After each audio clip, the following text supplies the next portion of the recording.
Welcome back, everyone. Today, we're diving into a massive mystery about the true, hidden origins of one of the greatest epics ever told, the Ramayana.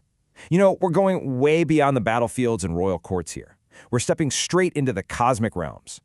We're going to see how a single, hidden emotion literally completely altered the destiny of the entire universe. It's an incredible story. So, if you ask almost anyone what actually triggered the events of the Ramayana, they're probably going to point straight to Ravana, the demon king, right?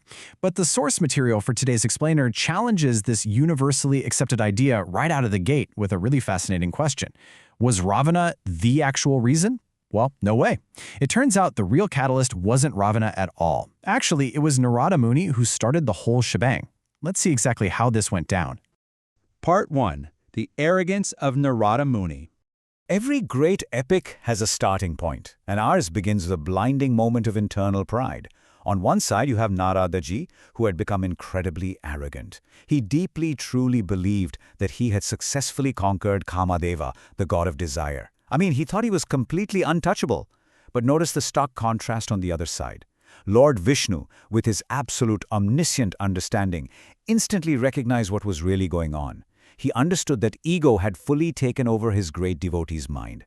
So Narada thought he'd won, but Vishnu saw this invisible trap of hubris that Narada had fallen right into. Part 2. Lord Vishnu's Amazing Illusion.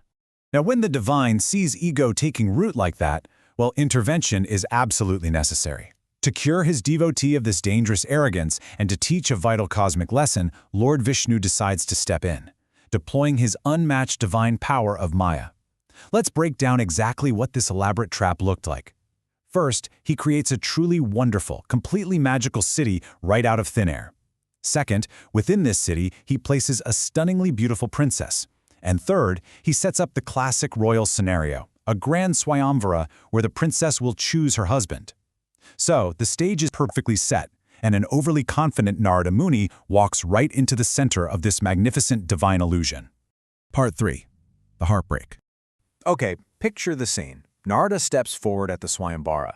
Because he believes he's conquered desire itself, his ego is literally off the charts, and he fully expects to be the one chosen by this magnificent princess. But the text gives us this incredibly sharp micro moment of rejection. As he approaches, the princess simply turns her face away. She completely ignores him. Imagine the whiplash there. In a fraction of a second, his towering expectations are just shattered. Naradaji is left standing there, completely and utterly stunned. Just then, the climax hits. A divine king arrives at the gathering. The princess doesn't even hesitate. She immediately places the garland on him, choosing him as her husband. So who is this mystery king who effortlessly steals the victory? Well, our source delivers the ultimate emotional gut punch for Narada right here. That divine king was Lord Vishnu himself. Wow. It wasn't just a rejection by a princess, it was a total cosmic outmaneuvering by his own lord. Narada's heart is completely broken. Part 4. The Curse and Ramayana's Beginning. Now we shift from a story of personal heartbreak to one of high, dramatic, cosmos-altering consequences. Blinded by this immense heartbreak and the intense sting of his fractured ego, Narada loses all control. He lashes out with the ultimate taboo. He actually curses God. He curses Lord Vishnu. It's an incredibly tense, almost unimaginable moment. But look at how the scenario unfolds. The Lord peacefully accepts the curse. There's no retaliation, no anger. Vishnu just absorbs the curse calmly. And by accepting it, he essentially signs the contract for the greatest epic in history. Let's look at how this builds. The source outlines that this very curse laid a direct, three-step blueprint for what was to come. First, the Ramavatar. Because of the curse, the Lord had to take birth on earth as Rama. Second, the tragedy. The curse specifically dictated that he would suffer the agonizing separation from his beloved wife, Sita.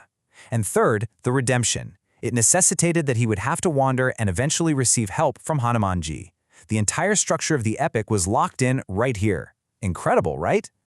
So this connects perfectly back to the question we asked at the very beginning of this explainer. The epic of the Ramayana did not begin in a forest with a kidnapping. It didn't begin with a demon king's plot. It was born much, much earlier, sparked by a single celestial curse, which itself was born from human arrogance and divine illusion. It truly is a profound reminder of how deeply interconnected cause and effect are in these grand cosmic epics. A single moment of pride turns into an illusion turns into heartbreak into a curse, and a curse, well, that turns into a story that has guided millions for millennia. The source material actually leaves us with a reverent call to action regarding this cosmic chain of events. Be sure to write Jai Shri Ram in the comments. But it also leaves us with a profound question to ponder. If the greatest epic in human history was born from a divine illusion meant to shatter a single ego, are our own greatest hardships actually just the quiet beginnings of a much larger cosmic design?